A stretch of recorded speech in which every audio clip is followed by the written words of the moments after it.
Hey there, sweet peas. Welcome back to Friendless. I'm your host, James Avramenko, back with a brand new episode, this time with an incredible guest, Riel Hahn. Amongst a myriad of other things, Riel is a comedian, a storyteller, a writer, and she's one of my newest friends. We discuss how our identity develops separately from our careers, how our body adapts to trauma, and when you can tell you're on the right path. All that and so much more. It was such a pleasure chatting with Riel, and I think you're going to absolutely love this one, so buckle up, set your volume at a reasonable level, get yourself comfy, and enjoy my interview with Riel Hahn here on Friendless. Riel, I've been playing around with these two opening questions that I've been kind of inversing, and I'm never sure which one to start with, so I'm just going to kind of pull it out my butt here with you. For listeners who may not be familiar with you, who the hell are you? Well, I can't believe you have any listeners that aren't familiar with me. I mean, come on. I'm who the hell am I is a question that I am asking myself a lot lately. I had a really good handle on it for a long time. And so part of my answer is who I've thought myself to be for a long time. Professionally, I'm the things you said. And identity is such an interesting question. But I grew up in the theater, in a theater family, and also film and television family. My mother is a designer. My father was a playwright and a novelist. My stepfather was a actor, dancer, writer, producer. And so I've never not been immersed in the arts world. And from a very tiny age was on stage as one of those things. I didn't start doing stand-up comedy until 2000 or 2001, and had wanted to do it for about 15 years, but was an improviser growing up. I started taking improv classes from when I was about 7. And how long should my answer to who are you?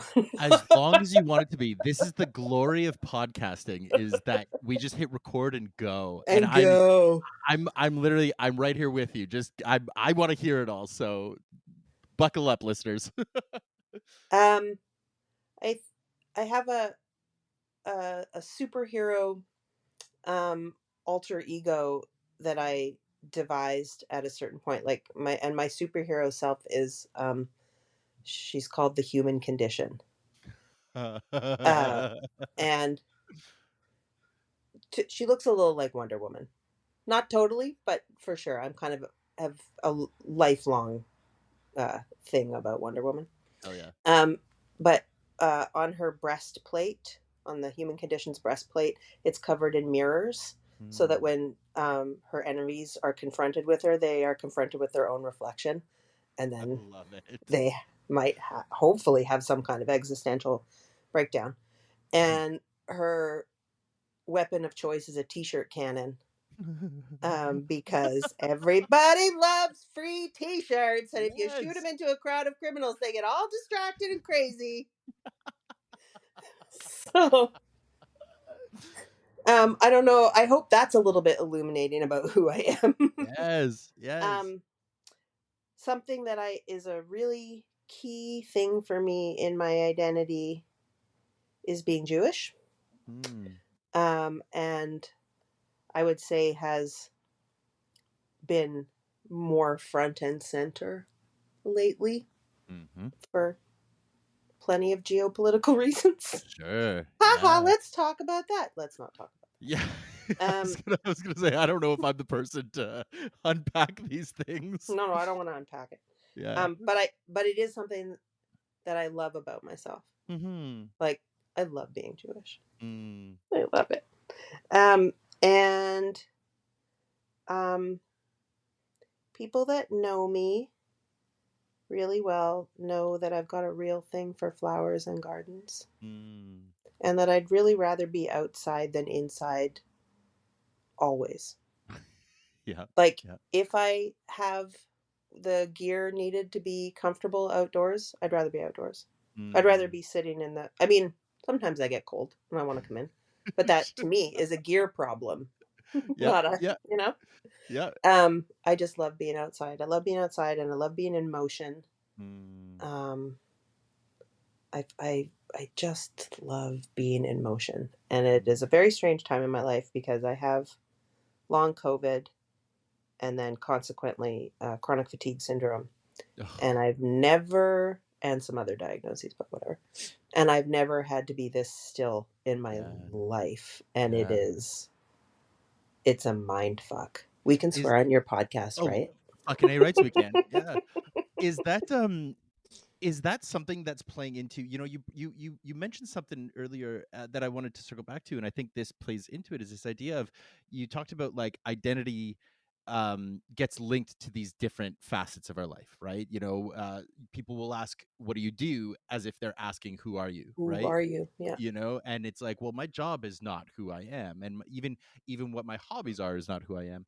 Um, uh, but to link so much of your identity to what you do, right, and then to have all those things taken away from you, do you find that that is a portion of what's causing these kind of like turmoil questions within you right now? Yes. And it's an astute question that you're asking, I think, because it's been going on. I'm well, I don't know, what am I, 19, 20 months into the long COVID, Oof. and it was it was a steady decline for a little while, but I didn't understand it. So for quite a while, I Mm. was living with it where I could still do things, Mhm. and but kept having these terrible crashes and not really. Anyway, Mm. Mhm. I've I've learned a lot about it, and so it wasn't like it wasn't like I got paralyzed and one day I was one thing and the next day I was another thing, Mhm. and and had to contend with it like an avalanche that way. Do you know what I mean? Like overnight everything changed, Yep. even though it sort of did. But it's like a kind of oh my god, I was just about to say, what's the word for when you forget things? Um like I was about to Amnesia. say it not ironically, but yeah. Um when I had COVID, this is kind of what started this process actually. When I had COVID, I'd been driving across Canada, a really amazing trip that I did by Mhm. myself, and took 3 months. And I got COVID in Banff on my way back. So I'd been Oh. away for 3 months, and I was supposed to have one more month in the Okanagan and doing all these things. And I got very ill. And Mm. trying to make it home from Banff to Vancouver took 10 days, Jeez. because I had to stop, and some friends put me up basically in their barn. Well, it's her studio, but you know what I mean. It's an Yep, outbuilding yep, on of 20 course, acres yeah. out in the woods, and then I after them taking care of me for a few days, I was like I gotta get out of your hair and into I gotta get home. And so they're about an hour from on back roads from Kamloops, and it was about 36 degrees out. And the 1 hour drive from their house to Kamloops is one of the scariest things I've ever done. And like my eyeballs were moving in different directions. I couldn't, it was really wild. And so I got to Kamloops and I was like, I can't make it 1 inch farther. I got to get a hotel. And I didn't want to be in a shitty roadside motel. I thought I'll just get really depressed. I was so scared. Mhm. And so I got a really expensive hotel, but then ended up stuck there for several days. This was a very costly uh, illness, Yeah. and ended up having to fly my mother from Victoria to Kamloops so she could drive my car home with me. Oh my But god. while I was in this hotel room in Kamloops, which was air conditioned and the bed was really comfortable, but it was a tiny white little box, and I was just stuck there. And I had this experience that I've never had before, which I think was a bit hallucinatory and whatever, which is that I felt my identity crumbling around the edges.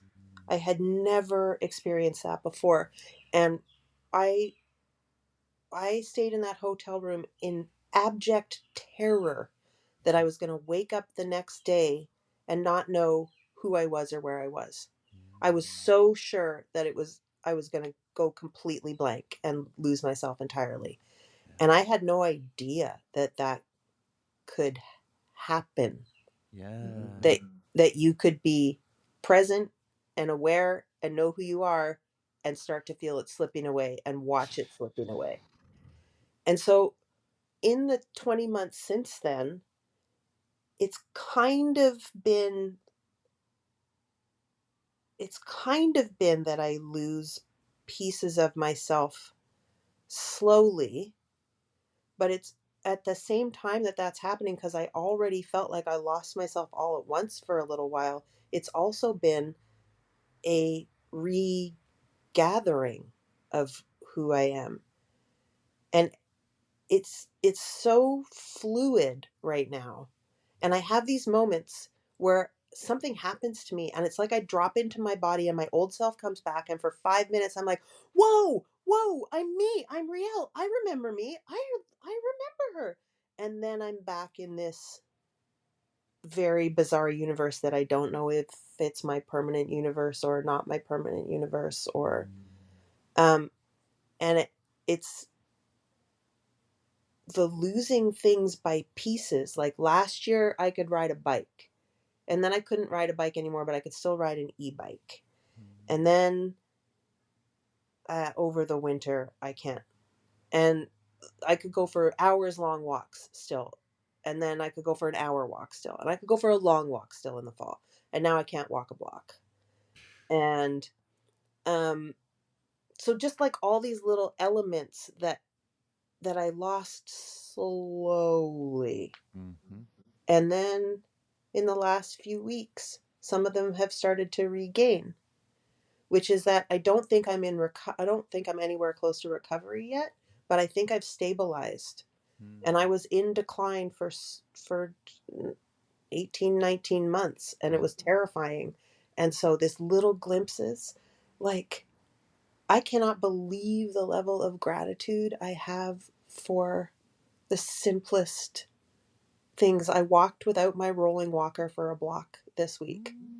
I just Hey, went for a congrats. walk with no cane and no walker, and I Mhm. just cried. I was like, "What?" And Yeah. one block, wait, almost 2 blocks, but I like, mean, that's incredible, though. That's an incredible achievement, and it's you're describing something that is really akin to like something like an ego death or something like a like a really like quite a spiritual process and quite a spiritual experience that that I don't want to say is a good thing, but because it's so difficult, right? But it's like, or and it's also like it's almost like in a lot of ways 'cause, the way I sort of have experienced a similar thing is you're inadvertently describing the experience of like complex post-traumatic stress, like, the reason it's PTSD is a thing happened to me and it was scary. Whereas CPTSD is little scary things kept happening and I could never get safe. And then it just built up in my system, right?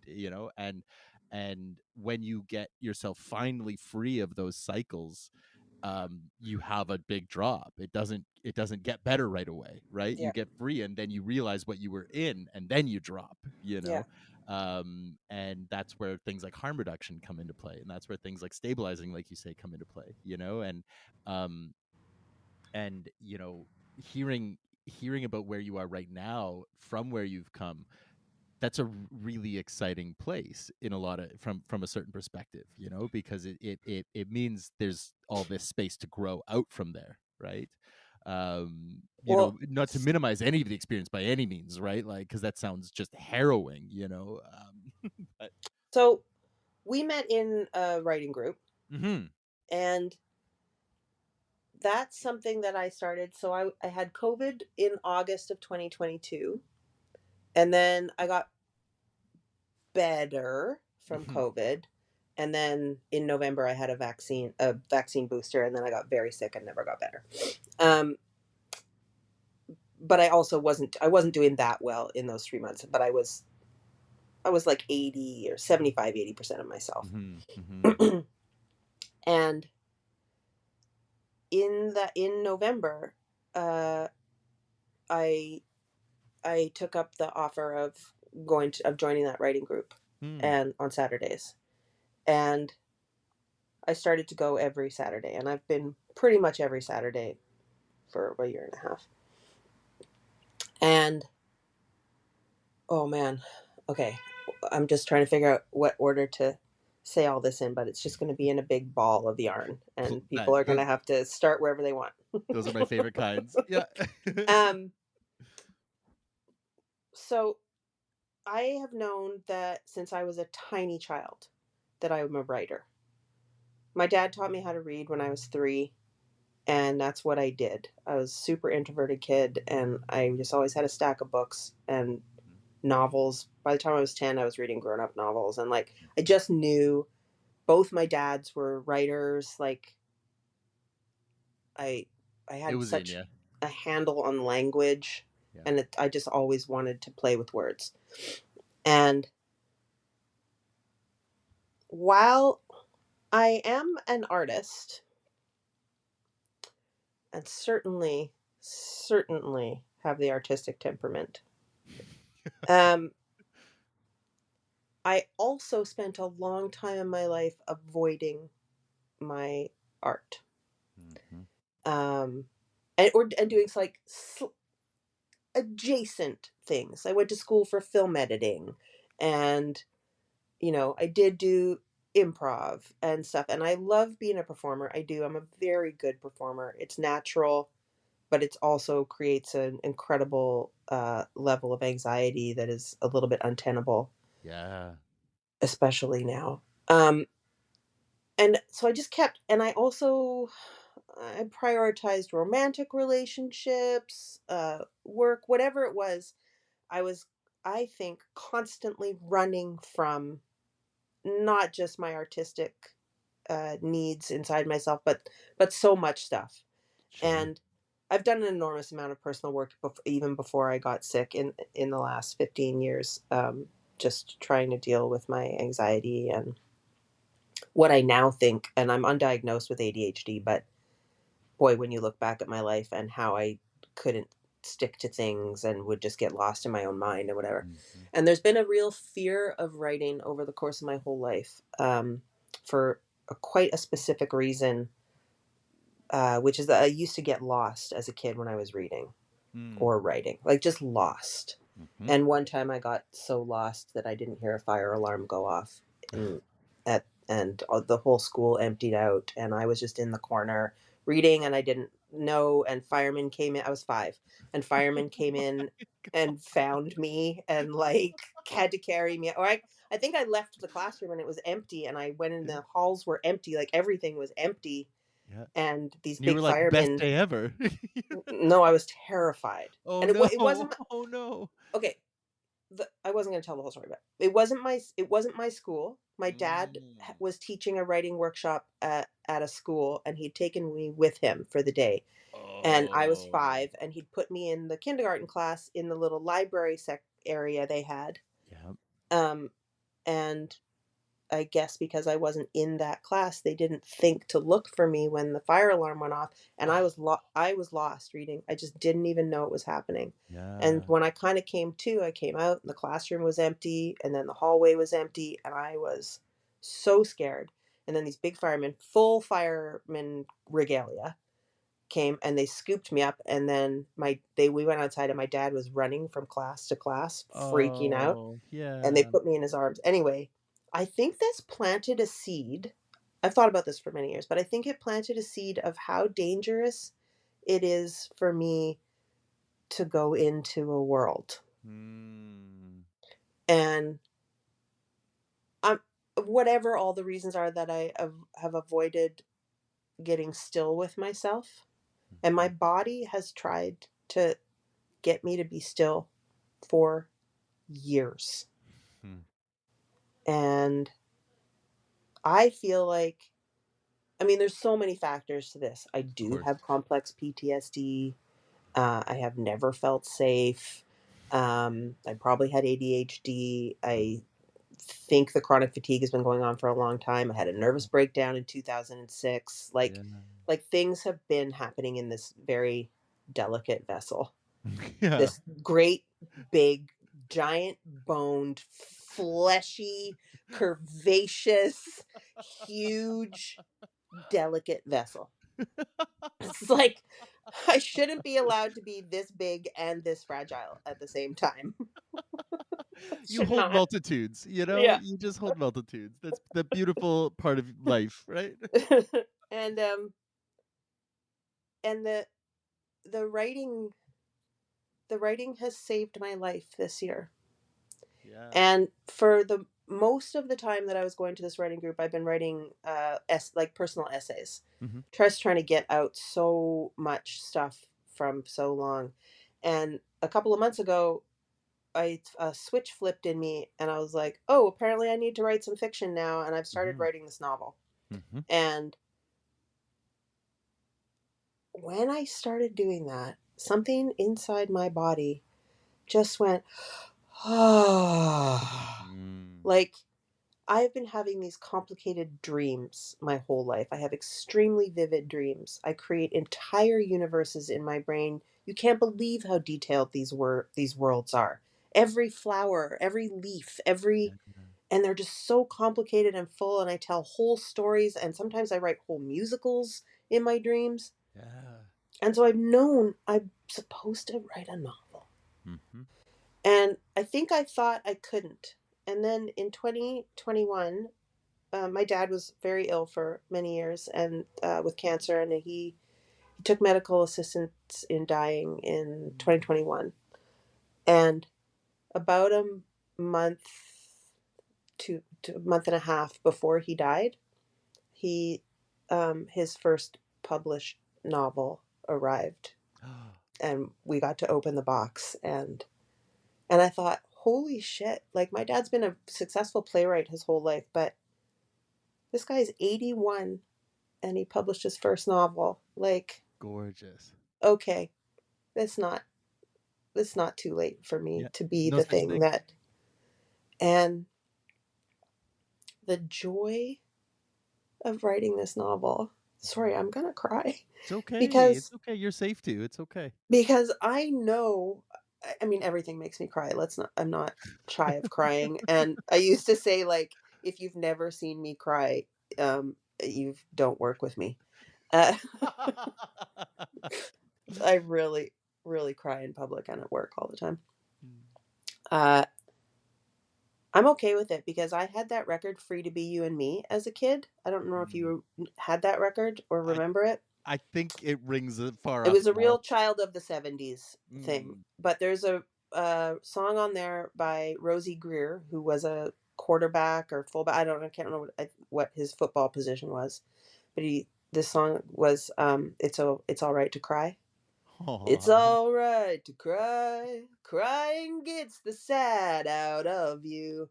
Like Rosie. Aw. Rosie, right? And I was Oh. always like, yeah, it's all right to cry. And then I learned that tears, they did some studies, and tears are packed full of stress hormones, and that it's the Yeah. most effective way to get those out of your body. And I was like, okay, I don't care if I cry all the time. That's fine. Mhm. Mhm. Um, anyway, there's been this feeling since I started working with the fiction, like, even though I know I have real physical issues, I don't want to gaslight my own self about these medical conditions and say it's all in my head because it Of is course. not. Yeah. Um, but I have this deep body feeling that if I can see this novel through to completion, a lot of my illness will leave me. Mhm. That my body is so frustrated with me not doing the thing that I have been meant to do for my entire life. And so I'm also kind of going, am I a comedian? Am I a Right. performer? Like Sure. I'm not doing it because Mhm. first pandemic and now this. And like I know that I'm funny and I know that I'm very good on stage and put a microphone in my hand or whatever, but writing doesn't put me through the same terrible chemical process in my body Yeah. that performing does. Yep. And I don't know, maybe I'm something else for this next part of life. For I a mean, long that's so time in my exciting. life, I referred to myself as the Oracle because I'm very wise and people ask me for all kinds of crazy advice. I have a list somewhere. I should read it to you sometime of I love all it. the things. It's a very funny list of all the things people have asked me for advice about. Um like for a while I was getting people regularly.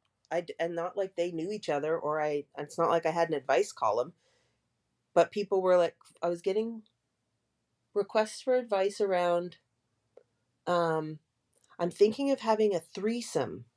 How do I approach that, or what should I know? Or Yeah, you're I've getting just like had Dear my Debbie questions. yeah, I've just had my first one night stand.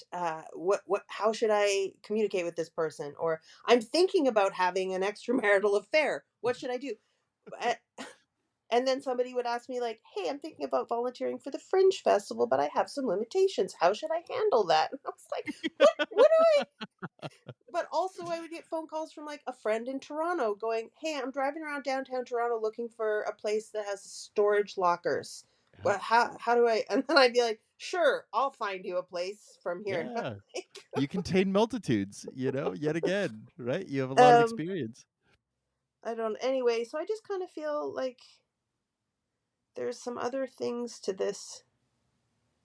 Okay, what I'm learning about identity, I'm doing some really specific work, with a really interesting internal medicine specialist who does, Mm. uh when you get into his practice for complex chronic illness, he has um, a group called Core Group, which is a 6 month weekly group Zoom where we learn how to live with complex chronic illness. And it is about it's metacognitive therapy, cognitive behavior therapy, and mindfulness, basically.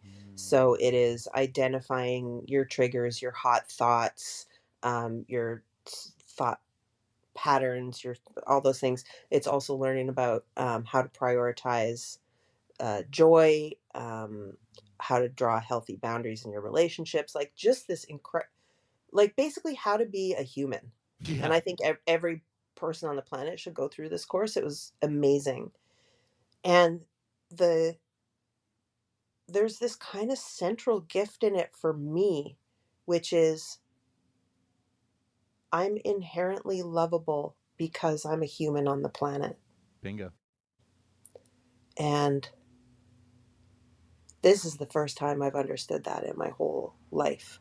Yeah. That actually, it's okay. I used to get a lot of juice out of saying I was a comedian because people's reactions are so like, "Oh, you do stand up? You're Mm. so brave." And I would be like, "It's not brave, it's a sickness." Like, it's a compulsion. Yeah. I'm not Yep. brave. I'm ill.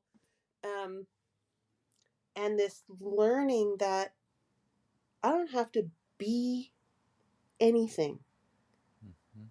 to deserve love. I don't have to do anything. I Mhm. don't have to be productive. My whole job in the world right now is to lie down and be still Mm. until my body heals. Mhm. And I still have value. Mhm. But at the beginning of this, I was having massive, massive, terrible identity crisis. Mhm. And Because you're that gonna fall was, behind, or you're gonna, but "Oh, I'm not also, doing the thing," or I couldn't figure out what my intrinsic value was as a yeah, person if I wasn't making, doing, exactly. and now I am just being. Mhm. And I realize, oh, well, like I used to fantasize that when I called myself the Oracle, that could I just be in a cave somewhere and people would come to me, like, Yeah. and for wisdom. Huff But some I, of those cave gases, and just yeah, like, you yeah, have to be just be careful some what you groovy chick in wish. a cave, You you have know? to be careful what you wish for, because I wished for that and I wished for early retirement. And now this is what has happened to me. Somewhere a monkey's paw is curling, right? Yeah, Yeah. exactly. But it's kind of happening where because I'm learning all of these things, I'm witnessing that my friends are like coming to me with their quite big, I mean, they do anyway, but there's something about what's happening to me right now where I have a lot of information Hmm. that's useful for people. Hmm. And so I guess I did want to feel useful, so that is nice. But Um, it is that thing of like by something that I work on in my therapy is this idea of like by releasing the need to be special, by just admitting you're just a person, that's actually what leaves you room to do what yeah. is special about you, right? It's the paradox of life. Everything in our existence is this bizarre paradox of like, in order to be powerful you need to be vulnerable, Yes. and in order to be strong you have to be really soft, right? Yeah. And in the same way that it's like, in order to have something you have to give it up, and that's the only way to have room to actually do it, because if you're just chasing, you're not actually going to become the thing, you're just going to become the chase, and you'll never be satisfied. I never was satisfied. Hmm. I never was satisfied in relationships, in work, in myself, in um and I think it's crippling Hmm. to think that you're special. Yeah. I think it's really crippling. You can never quite live up to whatever this imagined specialness Hmm. is. I mean, I think I'm pretty special. We do this thing. We haven't done it in a while in therapy, but we were for a while, maybe about a year ago or so, where basically my therapist and I, we would look at each other, and he would say, James, you're not special. And then I'd say, Scott, you're not special. And then he would say, James, something I think that is special about you is da da da da, and he would Oh, like, so like he would, oh, it that's was by nice. by removing, like by first acknowledging it, but then giving a kindness, because it's like, Yeah. it's not saying you're not worthy of love. It's No. it you know and it's also the irony, again, another paradox. It's not saying you're not special, it's saying you're not special. And Yeah. that's, and it's like, even though those are the same words, there's a nuance there where it's like, you're special in that you are alive, and that makes you valid immediately for unconditional love. Yeah. You're not special in the sense that if you don't become the greatest comedian who ever lived, that'll be the only way you deserve love, Yeah. right? And so, like, by removing the need to be these, the need for the accolades, or the need to earn love, right? And to recognize that the day you were born was the day you started deserving it. you know Mm. and the last day you'll deserve love is the day after you die. Like. That's a big piece of the work I'm doing right now, and I'm not doing it with anybody in a very directed way. Hmm. Like I'm not, yeah, in terms of reparenting myself. That's not Hmm. been a that's not been a like those words haven't been a particular focus in any of my Hmm. work, but and it has come up many, many, many years ago. But it's like um, I'm in a place now where, for the first time in my life, I trust myself. Hmm. Where I can put my arms around myself and I can say, "I got you, buddy," and I know Hmm. I believe it. Like I'm like, yeah, I do, even though I need so much help. That's okay. I There's no elevator in my building. I'm Hmm. on the second floor. The laundry's in the basement. I can't do Oh, stairs. God Like, damn. Yeah. so like a lot of things are really prohibitive. And so I Hmm. know that I'm not able to contend with every chore my own self. I need a Yeah. lot of help from friends, Hmm. um, and grocery delivery. And you know what I mean? Like I have a Hmm. lot of incapacity, but I still know I got myself. Hmm. I got it. I, I know what to Powerful. ask for. I know who to ask. I know how to ask. And I think most importantly, I am really learning how to receive. Isn't that the key right there? You Can can I? ask for help, but if you can't accept the help, that is, Oh, whew, c- c- you know, Can I ask a bit more of a directed question about a part of that? Because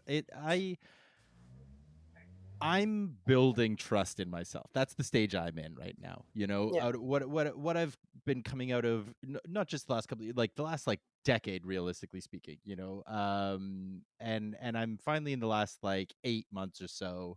I've really, I had been doing the work, and now I've really doing the work in this last chunk. And I know, Okay, I laugh because like every 5 years I'm like, oh, now I'm yeah. really doing the work. Well, this is just it, right? I'm just perpetually, right? Yeah. But it's like, I've been alone to do it, right? I haven't been Yeah. in connection with anyone to do it. I've been really diving into myself with myself. And I know I've made a lot of strides. And I think I'm curious about your perspective on how do you go about asking for these things? Because this is a point that I've been really chewing on myself. I was just talking about it in the most recent episode of the show. Actually, is this idea of like direct commu I personally really value direct communication, but it's also Yeah. something that I really struggle to do. And Hmm. so I'm really curious, how do you go about asking, and like how direct do you get?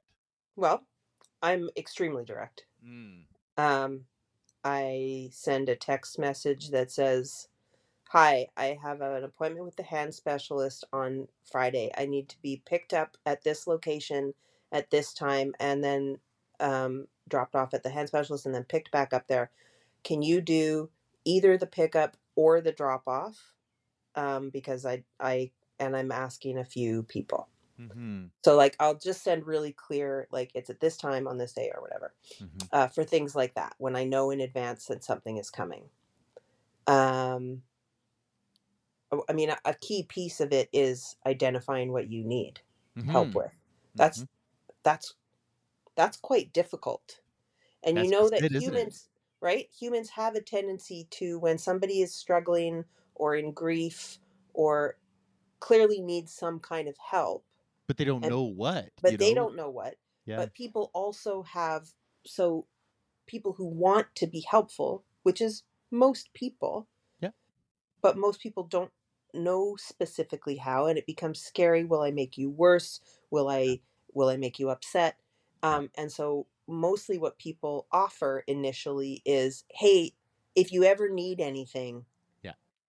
and then that shuts the person who needs something down because it's overwhelming, especially if you have any kind of mental health issue or, well, when you're in deep grief you can't think straight, right, all of those Yeah. things. Yeah. um, so if when you're well enough, you know what I mean, when you're having stable days, it's those are good times to kind of parse out, oh, when I'm doing really poorly, what are the things I need help with. Mm. And this has been a well, it's been a real learning curve in the past year and a half, how to ask Yeah. for help, because I didn't know what I needed either. And so, okay, over time, as I learn and as I've realized who are the key people in my life who not only have they offered to show up, but they have proven that they will show up, so that I Mhm. know they've been very clear with me. It's okay to ask. I've been clear with them that I need them to set their own boundaries. I cannot manage their feelings for them. I cannot manage their boundaries for them. I can't identify when they have taken on too much in their own life and won't be able to show up for me. I need them to manage that so that when they say I will be there, I can count on them to be there. And so Yeah. I have a small, well, relative to lots of people, actually, I think it's quite a large team. Hmm. And I've written a couple of emails to that whole group of people, but this is a long time ago now, saying this is what's going on with me. This is how I think I'll need help.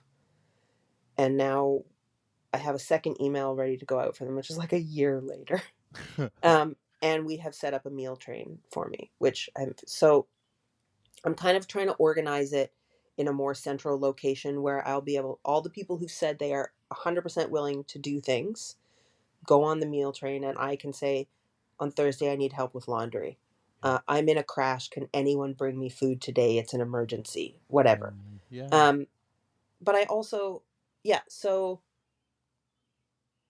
just drilling down in my own self, what are the specific things? Because sometimes I just need, I developed little shorthand with people. I have a friend who was telling, well, actually, I don't know if she told me this or we both read it or something, and I can't even really remember exactly what it is. It was some meme about how, or, self help thing about how when someone's in crisis, it takes 8 minutes of connection. That's all it takes for them to come to a more grounded place, right? And so I have this shorthand with one friend that is, I text her and I say, "Hi, do you have 8 minutes?" And she knows what that means. She knows that, but she also knows that if she only has 8 minutes, that's all I'm asking for. I mean Yeah. it when I say 8 minutes. I don't need you for 2 hours. Yeah. I don't. And I guess I've developed a language with my friends over time. Last summer, a friend revealed to me that he was in quite a serious crisis, and he wanted to get together because the people that were closest to him were also involved, and it was too hard to talk to them. Everyone had too emotional stakes. Um, and I'm very empathetic, so when I'm talking to somebody who's going through a really difficult time, I will have emotions about it, and usually they manifest as crying. I Mm-hmm. cry a lot. Mm-hmm. Um, And so we sat down to have this conversation. He started talking, and I was like, I just want to interrupt you before we get really into this and let you know that I'm going to have some emotions about what you're talking about because it's really hard Big. stuff.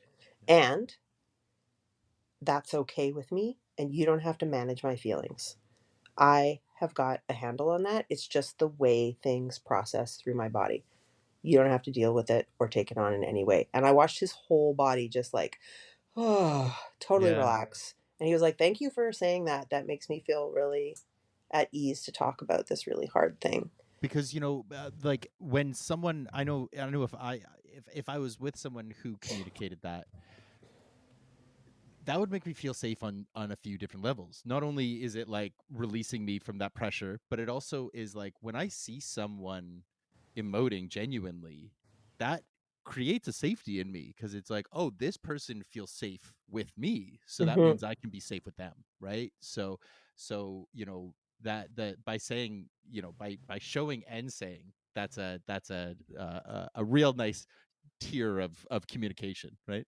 And I think that it's part of, I'm saying that in that way that he needed that help that day, but actually I Mm-hmm. needed a little bit of help later in the day. Mm. And just as a way of saying part of clearly asking for help is building an emotional container with people Yeah. so that you can clearly say, this is the kind of help I need, these are the kind of feelings I'm managing, and make it like, I don't know, in my youth the only way I knew how to get help was to set fires, Yeah. was to create a big crisis so everyone had to help me. Mhm. um not Oh my not a not a god. thing that I did consciously, you know Yeah. what I mean, but once it got identified, it was a really Yeah. awful thing to realize, like, oh, I am the emotional blackmailer. I am Mhm. emotionally holding people hostage. Oh, I'm the bully. Yeah. Like, Yeah. oh God. Yeah. Oh yeah. The gut drop Yeah. feeling when you have those realizations. Yeah. Those are hard days. Yeah. So I spent a long time in my life figuring out how to get help before things Mhm. were a crisis. How to avoid crisis.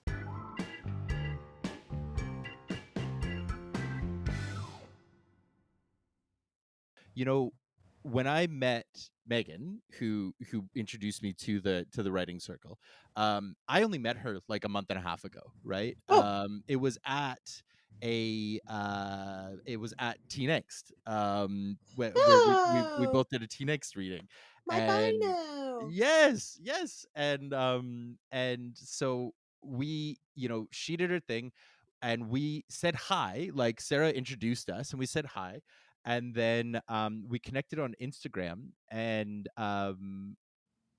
we ended up going for coffee, and like within 2 seconds we were just like, are we best friends? Like it was just like this instant like boom, and and one of the things that like I was not like expecting was to like have that feeling again, like ever, just because you kind of have that thing where you hit a point in your life where you're like, I'm too old to make good friends. It's like I Oh, sort of but missed you're the boat. no, you're still so little. I look, I know it's not a reasonable thought, I know it's not a logical thought. I know it's like purely like trauma speaking, but it's just that thing of like, I missed the boat of like, because if I make friends now, for us to be like 10-15 year long friends, we're gonna be in our 60s. You know what I mean? Right? Right?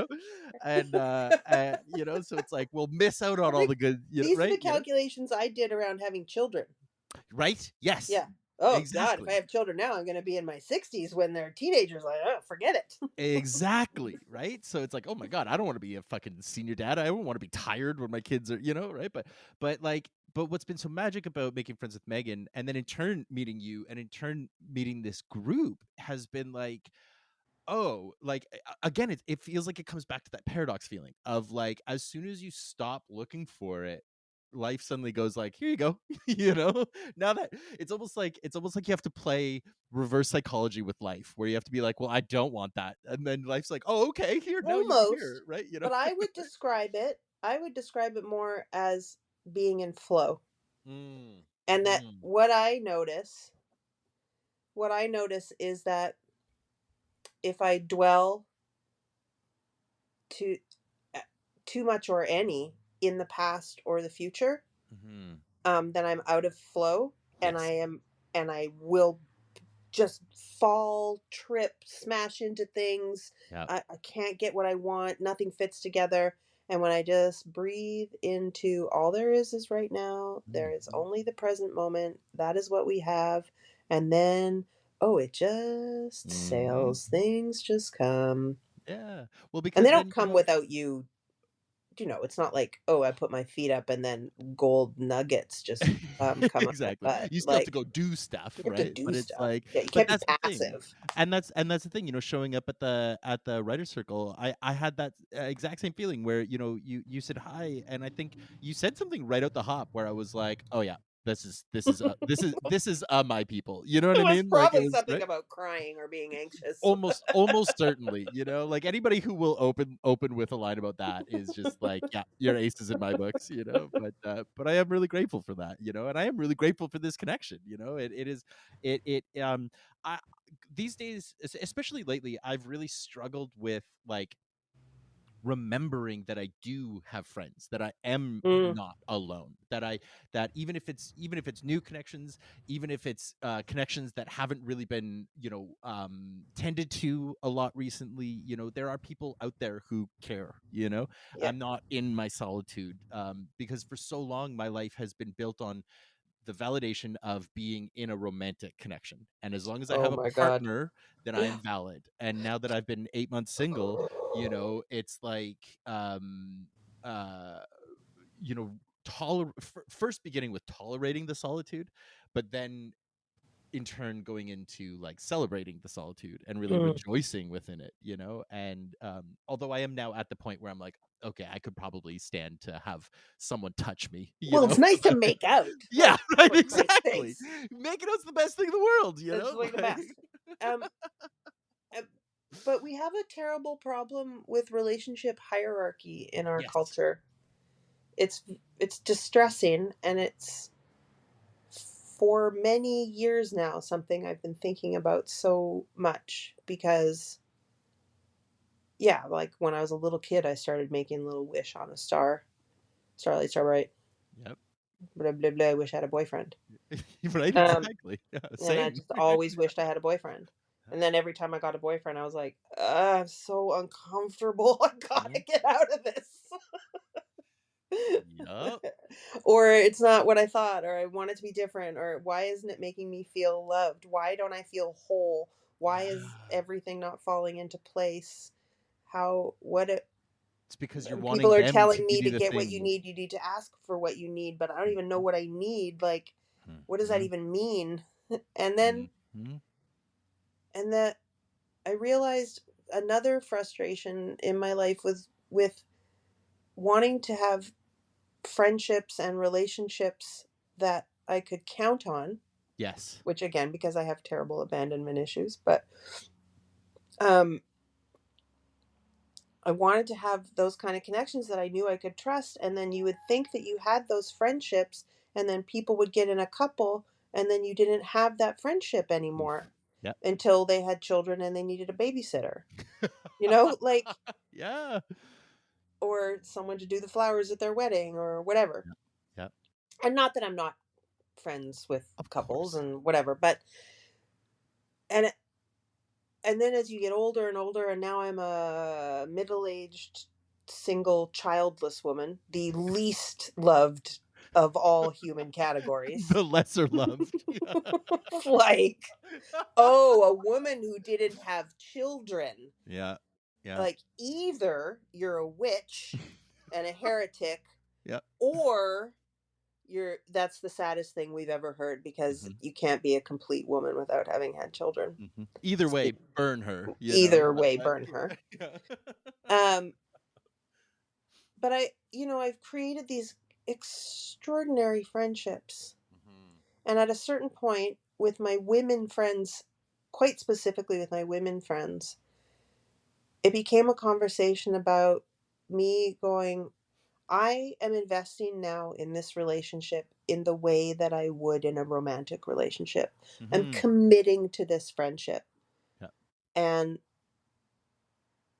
that means a certain kind of showing up, Mhm. uh and that I mean, it means a lot of things, I guess, but that I had this realization a few years ago of, like, I don't why am I saving that kind of love and energy for a romantic partner when in fact I'm in relationship with everyone in my life in Yeah. some way. I'm never not in relationship, Yeah. I have all of these incredible connections, and I want to nourish them, Mm. and um that has resulted in a deepening of these friendships that I never expected, an Mhm. intimacy with these people that does serve that need for intimacy and trust. Mhm. It's still hard to believe that if those people's couples circumstances change, whatever, that it won't affect us. It's hard to trust that sometimes, Sure. um but I guess because I decided that and I talked about it, other friends also went, "Oh, yeah, actually, I want to be in this relationship in that way too." Mhm. And and so we have ongoing conversations about the way we're showing up for each other, and Mm. it's it took getting sick for me to it took getting sick for me to understand that I am truly loved. Yeah.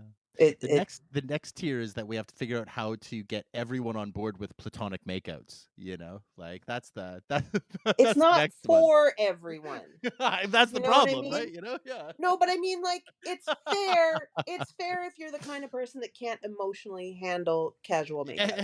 That's Yeah, yeah, fair. yeah, yeah. Um, but I, and then also, okay, because I think get people on board with casual makeouts, maybe, but also with a more vulnerable way of relating physically that isn't necessarily sexual. Yes, Like yeah. when, That's my, really what the end tier is, yeah. yeah, Like, because just touch, right? when my friend was here yesterday, and that friend comes over every Monday afternoon, since for a few months, it's really, and they've committed to it in a way that's like, they come over and they let me know how much energy they have for tasks, right? They come Mm, and they're like, mhm, okay, I got a half hour today where we can do mhm, chores, or I got an hour. mhm, And then we'll spend several hours together, but they've identified they can do this. And they're like, do you need me to take out the garbage? Do you need me to do? Yesterday they did a load of laundry for me. It was a miracle. amazing. But also, I was feeling so tender and irritable, and my legs hurt so much. And this person has a long term partner, Mhm. and they're monogamous, but we've been friends for a long time.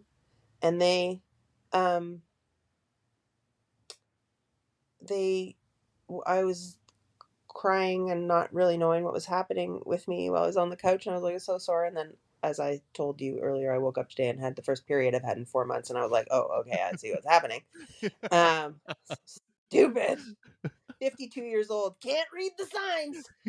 Um, and they started like just rubbing and stroking my legs, my knees, my calves, my feet. And Yeah. then that set me into a whole round of sobbing because it released all whatever was happening in there. Yeah. But I was just going like this kind of comfort and ease with each other's bodies. Yeah. I don't the need for, I mean, at this point, I have very low energy to even what like what makeouts would look like right now. I have no idea. Um, I'm not interested in finding out, but I'm not the dynamic gymnast I once was. Yeah. Yeah. Um, and it just like just that the the casual affection of acquaintances and friends. Yeah. And you look at other cultures where men hold hands, everybody Exactly. kisses each other on the mouth to say goodbye. And Yeah. I don't know, not all of those cultures have great ways that they treat women, not all of Of those, course. whatever, Of course. Yeah. but there is, But there's a touch starvation in our culture yeah, that I've become really acutely aware of, you know? Like, I was always aware of it, and it was always being explored in a certain facet, but being in, like, chosen solitude, borderline what do they call it? Volcel territory, has really shown how important touch is, and I find myself when I'm around my friends, I find myself really, like, wanting to touch but not knowing how to communicate that and not knowing if that's a comfort or if that's safe for them, or and trying to find ways to communicate that I'm just like, I'm touch starved, please put your skin on me. yeah. Like, and just finding ways to communicate that has been quite a struggle. It's hard. That's hard to ask for. Mhm. Mhm. I haven't figured it out yet. Yeah. That's what I haven't really figured out. I had another friend, and I asked him to rub my feet, and then it Mhm. did turn into a thing of Yeah.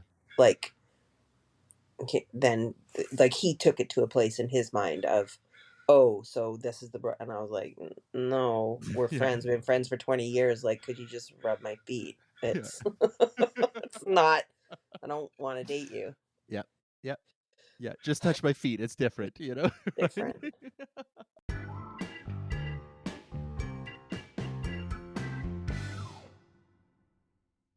We've been talking about friendship and talking about service to each other and connection to each other, and um this show has gone through all kinds of different iterations and all different kinds of sort of focuses throughout the years, and right now it really boils down to this simple question of, like, what does it take to be a friend?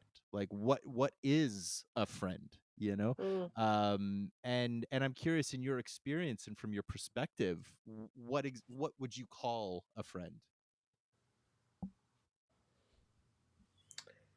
So, okay, I'm going to answer this in my patented Riel way, which is to start with a little story about something that used to happen and Yes. then get to my answer. Love it. Um, I'll say that's your ADHD diagnosis in a nutshell right there. So, you get the stamp. Welcome. Come on Thank in. Right? you. Now I'll get a coach. Um, Right. uh, which is that I had a friend for many years, who I really thought that we were like really good friends, and especially at a certain point, we started kind of spending more time together, and um, she was very. There were certain moments in time where she would happen to connect with me while something really difficult was happening, and she would care for me in those moments. And then she would disappear for long swaths of time and be unreachable. And then I would find out from her long time later. Like, at one point, we didn't talk for 3 years, and then, like, she was just unresponsive to me, and then she reemerged and was like, "Oh, yeah, I was going through a divorce." And it was like, "We you can't even." And so pushed up against this, and the longer we were friends, and she's like a wonderful person. Like, she's Mhm. vivacious and beautiful and talented, and I was a weird feeling inside myself as our friendship went on, where I felt I couldn't figure out why this person I thought was so amazing, why I felt less and less comfortable in the friendship over time, and started to feel kind of mad and resentful, and I didn't really know where it was coming from, and it took me a long time to understand, oh, it was because I was very vulnerable with her, and also we had like fun together and stuff, but when anything arrived in her life where she might need a person or someone to count on or whatever, she just shut down and went away, and I never. So we ended up having this really one-sided friendship where I felt like I was a problem child, Yeah. And you were kind of because never being let in. yeah, but also like she always wanted to show up for me in moments of crisis. I think, Hmm. and so it started to be this friendship where it was like I'm always sad, she's always trying to fix me, and I never get to know her any better because she will not reveal anything to me. She will not let me in. She won't lean on me for support. And I kind of identified something for myself in terms of my friendships. And I I think it's there's many things about being a friend. I really think being a friend has a lot to do with meeting people where they're at. Same as romantic relationships. Like, why are you in this relationship if you're in it hoping I'll be something else? Or that you somehow you see my potential. Um, I guess I realized that with a number of people over time in different ways. Another friend that I had for a long time, and he was really lovely. And at a certain point, I realized he was constantly trying to make me different. Hmm.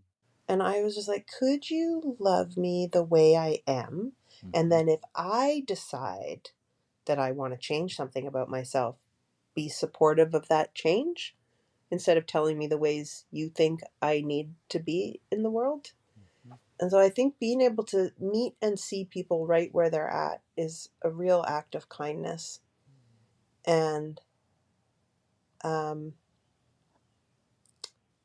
I think learning your own edges, your own boundaries, your own limitations, your own expansions, so that when you say that you're going to show up for somebody in any particular way, small, large, whatever, you're able to follow through and do the thing that you said you're going to do. And that knowing yourself is a way to be really a really good friend to other people. Yeah. Isn't that another one yet again, that paradox of like to connect to others, you have to first connect to yourself, like Yeah, it. and I don't want to go down that path of like it drives me crazy.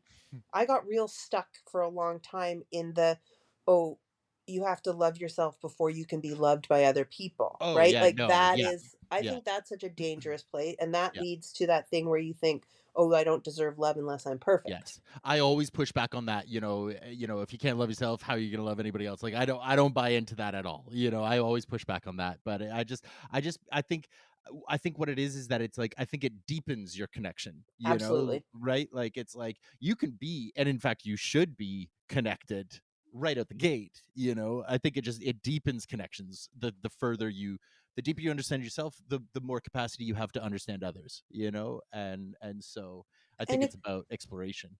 if you learn things about yourself, then you can start to hear the ways people are signaling to you that they need you to show up in that relationship. And then Yes. you're not imposing your own idea of what people need. You're Yeah. hearing this person understands. Sometimes I go back to that. I'm not a big self help book person. Mm. And in fact, sometimes I just let somebody tell me what the book was about, and then I'm like, yeah, I read it. Honestly, Um, you've probably gotten the gist most of the yeah, time. Yeah.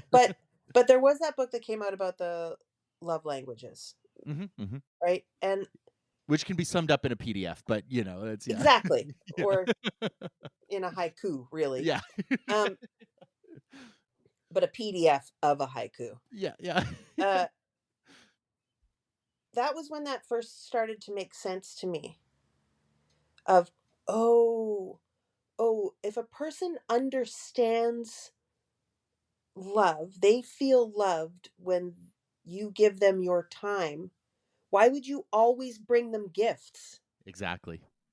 Yeah. Like, and can you hear me when I say I don't want any more stuff? What I want from you is your time. Can you hear that? And if people don't hear it, then how are they being a good friend to you? And if you don't hear that from other people, how are you being a good friend to them? Mhm. Everybody just wants to be seen for just the way they are and loved just how they are in this moment. Yeah. And everybody deserves that. Even really troubled, awful people. Hmm. I mean, that's the work, right? Is this idea? I'm often repeating this saying that uh, Ramdas has, where he talks about the work of your life is to love everyone and tell the truth, right? And he's Yeah. like, and the the joke of that is like it's the easiest thing to say, and literally will be your life's work, because when he says unconditional love for everyone, that means unconditional Additional. for everyone, right? And Yeah. that's not except for, that's like no, unconditional for, like, there is no one who has been born, who is alive today, who will be born. There is no one who is undeserving of unconditional love. And that's a really fucking hard thing to wrap your head around, that like anyone and everyone, and then obviously there's the nuance of like you can give love without giving um you know, it's not Parts of validation. yourself. Well, yeah, not giving yourself up and also not like uplifting shitheads, right? Like, Well, you yeah, can and you give can you can give also. conceptual love without also endorsing, right? So this is where learning about yourself and having good, Mhm. healthy boundaries inside yourself. Like, Mhm. what is that? I can't remember who said it or exactly how it goes. But boundaries are the distance between you and me where I can love you safely. Mm. I'm not saying it Gorgeous. exactly right, but I'm saying it pretty right. It sounds right to me. Yeah. Um, so that it's not, because sometimes when you hear that everyone deserves, then so you get overwhelmed with, oh, I have to love everybody, Yeah. but that guy just like grabbed my crotch Yeah, or right, exactly. whatever. That guy's Like, Donald Trump, so is like, loving him means he gets to do whatever he wants and I don't fuck deny, and no. it's like, no, that Yeah. is not actually what's loving Yeah. is the Saying way. enough, Yeah, yeah, Yeah. Yeah. Yeah, boundaries are a loving act, right? They're absolutely. they're an act of love to say like you still deserve love, but you get my love from this distance, you know? I'd like to add to this talk about about friendship Mhm. one thing that is really dear to my heart and my understanding of being a person in the world, which is that I understand that love is, for me, I understand love as an action. Mhm. It's a verb. Yeah. And so I guess one of the things about that friend that I got mad at who wouldn't let me close to her, Mhm. um a thing that really fucked with my head in that friendship was when she texted me randomly at various times, it would always be this text that was, can you feel how much I love you? I'm just radiating love at you. I love you so much. You have no idea. Can you I'm just like sending you so much love. Yeah. XO, XO, and then a million emojis. And I'd be like, what the fuck is this? What the fuck is this? Yeah. And I don't know, but maybe, but then I also learned maybe that if that is that how that person expresses love. Yeah. So I have another friend who expresses herself that way a lot. And it used to drive me crazy because I was like, what the fuck is this? And then I was Hmm. like, wait, if she's doing it, that's how she receives love.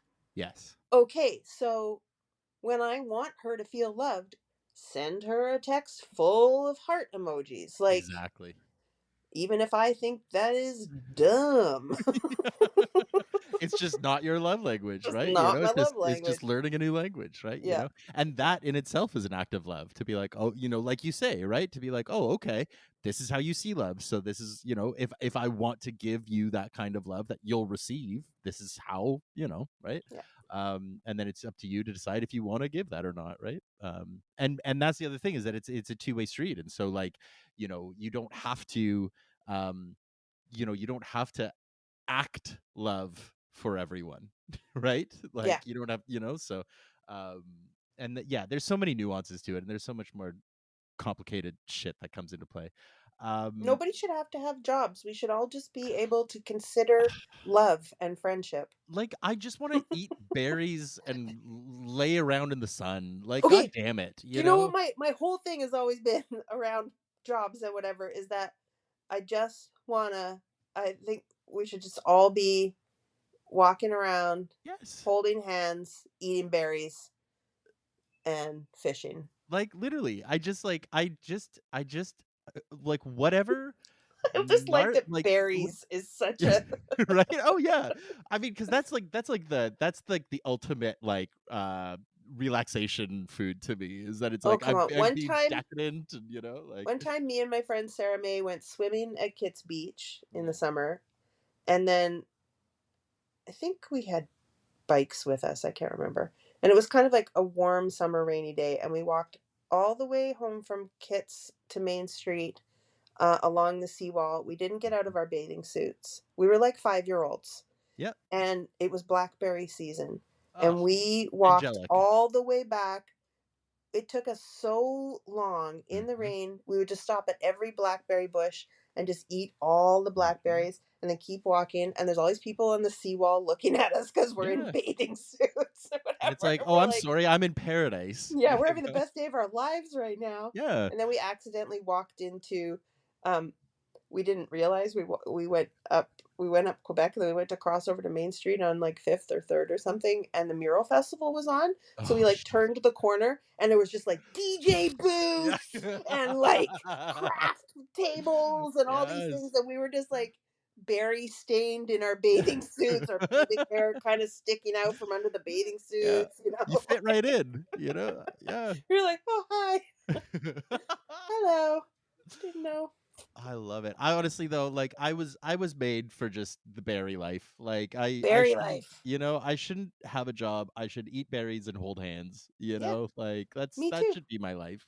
Okay, who is going to support our That's lifestyle? that's just it. I need a Medici Yep, benefactor. yep. Like I just need someone. I need my what's his name? Whatever de Medici. But Cosmo. Cosmo, thank you. Thank you. You know, I'm curious about something. That brings up something for me, which is I've been keenly aware that there are things amiss in my chemical makeup in my body, whatever, for Mm, years and years and years and years, and that I craved, and I don't know if I always thought of it in conjunction with this, but boy, did I talk a lot about how much I craved being able to I just needed 3 or 6 months mhm, somewhere quiet to mhm, just focus, like just create, just be mhm, with myself, just be in this. And also I have this notion of eating berries and whatever. But I wonder if that is something about us, this craving for like, I just want to eat berries because like now it's imperative that I stop and I heal. mhm, mhm. And it's making me really aware of how much you learn when you don't have to do the other thing. Yeah. Um, but because we have these nervous systems that need this healing?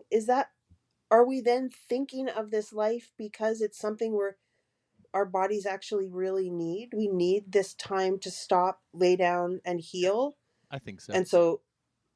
And so that's kind of our idea of what it looks like. Yeah, I Yeah. think so. Absolutely. I've had this pet theory. It's funny. I've never had the chance to actually talk about this on the show, so this is a good space for it. I think that okay, it's a little bit more harebrained, but it's like one of my more out there theories is that like, um, we all either know or should know that the capitalist system is inherently sociopathic and like whoever devised it is psychotic and had no conscience.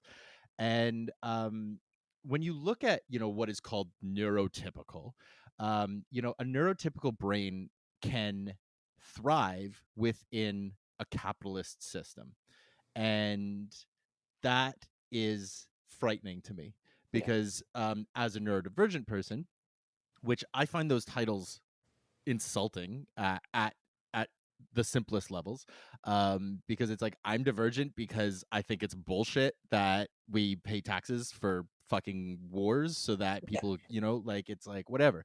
Um, so we're seeing this like seeming explosion of neurodivergence in our culture.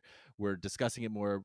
Autism is more visible, traumas are more visible, ADHD is more visible, and while I'm hesitant to say that there are more neurodivergent people than there ever were, because I think it's more just that we're just talking about it more, there's this part of me that's like, I almost wonder if there are more neurodivergent people because it's our bodies being like, this is what you're supposed to be. You're not Yeah. supposed to be at your 9 to 5. You're supposed to be distracted because in sort of pre-societal days, if you think about it, having an ADHD brain is way more helpful than a neurotypical brain. To be able to focus on a few things, kind of well, but then to be really distracted and go, whoa, hey, wait, there's a predator over there. Now I'm gonna hyper focus on you. Like, but when I'm safe, I can go, I can eat berries, I can lay around, I can chat, I can, and I'm pretty good at most things because I can understand patterns and cycles, but then suddenly when something pops up, I zero in on it, right? Like Mm. there's already the misnomer ADHD is not a lack of focus. It's a lack of being able to choose what you focus on, right? But when something catches your attention, you better fucking believe you're attentive, right? So Sure. I think that the quote unquote neurodivergent brain is actually far more useful to the development of humanity throughout the whole span of humanity. And I think that might be why we're seeing it more and more, because I think our systems are recognizing that the capitalist neurotypical form doesn't work and we need to get back to what we're supposed to be doing, which yet again is hold hands, make out, eat berries, Yeah. watch out for bears, right? Walk around. Walk Walk around, around go walk looking at around. stuff. Exactly, Yeah. smell some flowers, be interested in bees, Yeah. like make friends with crows. I'm trying to make friends with the crows across the alley from me right now, and Did you start oh feeding my them? god, I'm about to. I'm actually after this. One of my plans for the evening was to go get some good food for crows. I've Googled it. I'm gonna go get a few different things, and I've actually so that I don't like piss off my neighbors. Yeah. I've picked out a couple spots nearby that I'm gonna start Yes. like purposefully leaving food at, and then if I see any crows, I'm gonna like kind of greet them and be like, over here, buds, right? So Yeah. we'll see what happens, They will But figure it out really fast. well, that's just it. They are They're not a dumb creature. so smart. Yeah, Yeah. I love being a friend to crows. right. They're Yeah. amazing. They're But amazing. but Right now during crow baby season, when they're dive bombing everybody, right. my method when I'm is because I used to live on the over on 10th where um they nest in the trees all along that Mm. block, and so like during crow baby season, you'd see tons of people like guys go by on their bikes and crows would be dive bombing them and everything. But they left. Sometimes I would take an umbrella with me, Yeah. so I would put it up if they. But they generally left me alone, and I would leave the house, leave the apartment, go outside, and I would hear crows and I would just say out loud, "I don't want your babies, crows. I don't want your babies." Like they would just leave me alone. I Yeah. just think they are so bright Yeah. and they know what's going on. Yeah. They're one of the few birds that get a pass for me. I Not a bird predominantly person. not a bird person, but crows a-okay in my books. Yeah.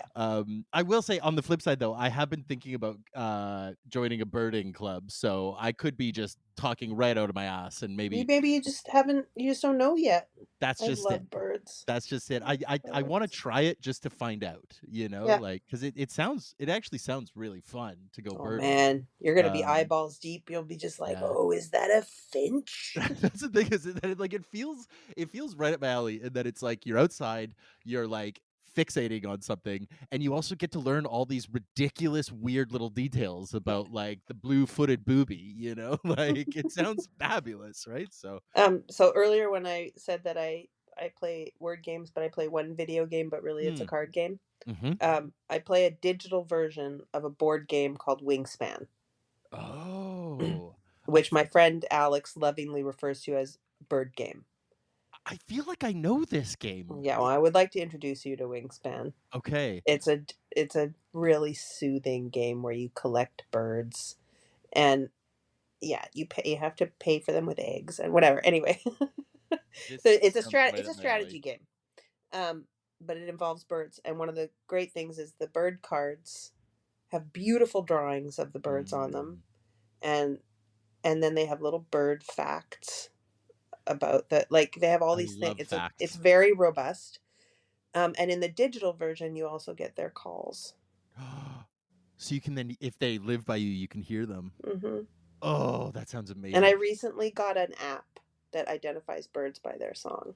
Oh, okay. I have to go birding. Who am I kidding? I have to go birding so that I can then use all these things and actually put them to use. Yeah. Riel, Okay. you are incredible. Thank you so Come much. on. Genuinely, thank you so much for this conversation. This has been so much fun. I sometimes sometimes I'm never sure how, cuz this is the first time we've talked one on one, Yes. sometimes in these types of interviews it can go a myriad of different ways, and I'm never sure how it's going to go. I always just show up and just see what the vibes are, right? When I said to you And I want to be on your podcast, I love being on podcasts. Like I meant it. I yes, you know, like 100%. And I'm really suited to this format. you really are. And it just like it's been such a pleasure. And as I said before, like we're gonna get you rebooked and we're gonna try and get to some of the other core questions because I'd like to hear your opinion on other stuff, yeah, I just, thank you so much for taking this time and thank you My for just sort pleasure. of My being absolute you, pleasure. you know? It's been a delight and Yeah. I can't wait to converse with you more both on the podcast and not on the podcast. That's exactly. Well, that's just it. And now we're friends, so now we can just talk, you know? Yeah. So you can unfollow me on Facebook now. Wait, Yeah, that's I your don't think old show, that was the old right? one. That was the old one. Yeah, I was gonna say I don't think we even follow each other on Facebook No, yeah. I'm not on Facebook. Yeah, good, good. Ugh. Is there anywhere you would like listeners to find you? Anything you'd like to plug, or do you want to just stay mysterious? I'm pretty mysterious right now Okay. because I'm mostly in my apartment in my bed. Super fair. You know what I mean? Well, yeah, I'll have a I hope novel coming out in a couple of years. there you go. We'll keep the update on that. Oh, And you know what I oh, want to tell people because there's a new Planet of the Apes movie. mhm. And sometimes when there's a new Planet of the Apes movie, people go back and they watch all the other Planet of the Apes movies. And so I would like people to go back to Netflix or whoever has it now and just watch Rise of the Planet of the Apes, the Mhm. James Franco, The uh, first of the the remake one, first of the first of the new remake ones. ones, Yeah, yeah. because I'm the tour guide at the zoo in that movie. Shut the And fuck up. yeah, I'm gonna dine out on that till I'm 80.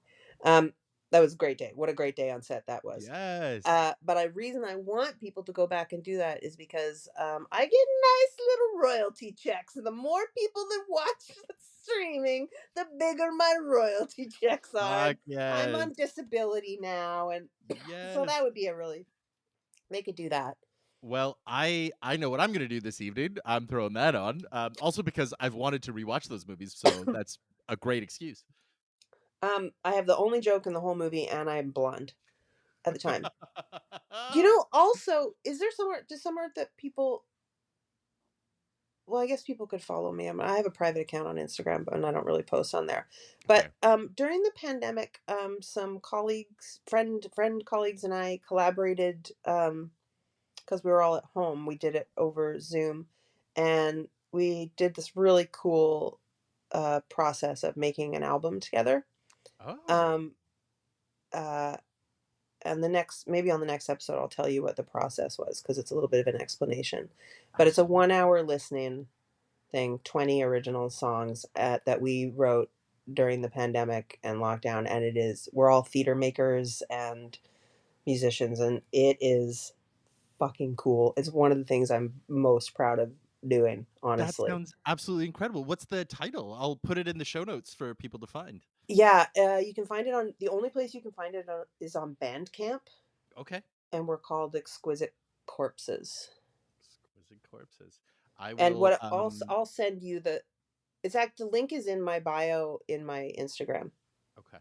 I will. I'll dig up the. I'll dig up the lip. Blah, blah, blah. I'll dig up the link. It'll be in the show notes. That sounds absolutely incredible. And listeners, make sure to go listen to it on Bandcamp, and then stay tuned for the follow-up episode where you'll hear the whole story. Thank you for having me. I'm so excited. This was wonderful. Thank This you. was amazing. Thank you.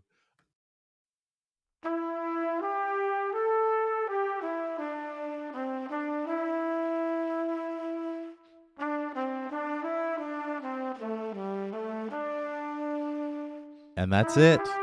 Thank you one more time to Riel for coming on the show. It was such a pleasure chatting with her, getting to know her a little bit better, and I just cannot wait to talk to her again. Be sure to check out her work. I have included some links in the show notes for you to listen to that album she mentioned. It's incredible. Go check it out. And while you're there, if you could do me the favor of leaving Friendless a 5-star review anywhere you listened, it would help me out so much. It is free for you and just a massive boost for the show. So here is where I would normally plug, the usual stuff, but I'm actually planning on taking a little bit of a break for July. I've realized that I have just hit an energy black hole and I'm in a bit of a rut. And so I've got a couple interviews for June, and then I think I'm going to take a little hiatus for July and just try to recharge, get my brain straight, get my energy back up, and get really focused on what I'm trying to do with the podcast and with the newsletter and all the other stuff. So instead of plugging anything, I'm just going to say thank you so much for continuing to listen to the show. It means the absolute world to me. I love doing this show and I'm going to continue doing it. I just have to figure out in what capacity. I still have interviews lined up for the rest of June, and they are so friggin' good. I love these episodes so much, and I'm so excited to release them. So don't worry, Friendless isn't disappearing just out of nowhere. So I will be back here next week with a brand new interview, and I really hope you will join me for that because I think you're going to love it. But I'm not going to worry about that right now, and neither should you, because that is then, and this is now. So live in the now, and remember, I love you. Fun and safety, sweeties.